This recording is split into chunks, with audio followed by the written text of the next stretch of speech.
Well, prepare to hear the first and last time that I talk about this one. Today we're going to be talking about Tom and Jerry again. More specifically, the third and final era of the long run of theatrical Tom and Jerry shorts, after the golden age with William Hanna and Joseph Barbera, and the dark age with the Gene Deitch shorts, before Tom and Jerry ended up having to move to television in another dark era before being given ups and downs. In the mystical year of 1963, we got this era of shorts directed by famous animator Chuck Jones. And it's also the finale of this particular era. Are the Chuck Jones shorts as good as the William Hanna and Joseph Barbera era? Or is it as bad as the Gene Deitch era? Honestly speaking, and full disclosure, this is going to be a very short episode, but I find the Chuck Jones era to just be in the middle. To bring out a very broad comparison in describing how the theatrical phase of Tom and Jerry was like, similarly to a show like SpongeBob SquarePants, Tom and Jerry was divided into at least 3 separate eras. The golden age being the Hanna-Barbera and Joseph Barbera era, being the franchise's equivalent of seasons 1 to 3 of SpongeBob, the Gene Deitch era being the equivalent of seasons 6 to 8, and well, the best way to sum up the Chuck Jones shorts is that it's definitely this franchise's equivalent of seasons 4 and 5, as well as the first half of season 9, in the sense where, even though the Chuck Jones era doesn't come close to the golden era, I don't think that any other Tom and Jerry thing comes close to it. It does have the sense where it at least has the Tom and Jerry magic in it, which is more than I can say with the Gene Deitch era, though the reason as to why this review is going to be as short as it is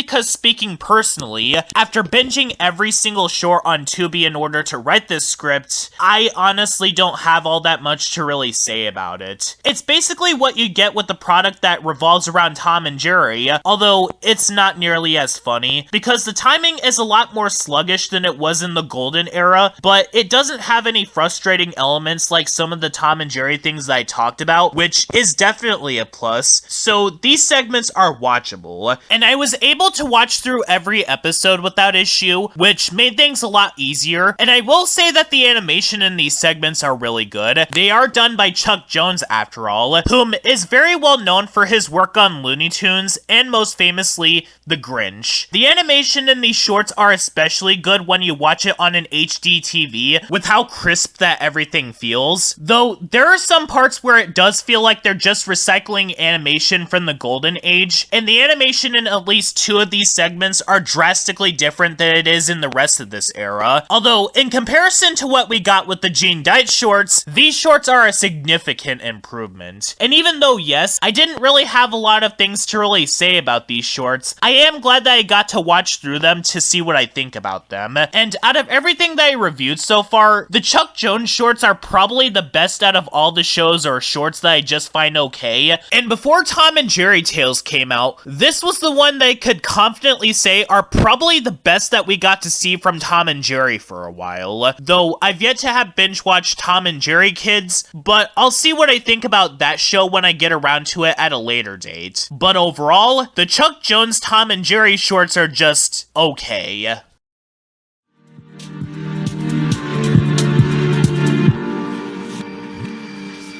Everything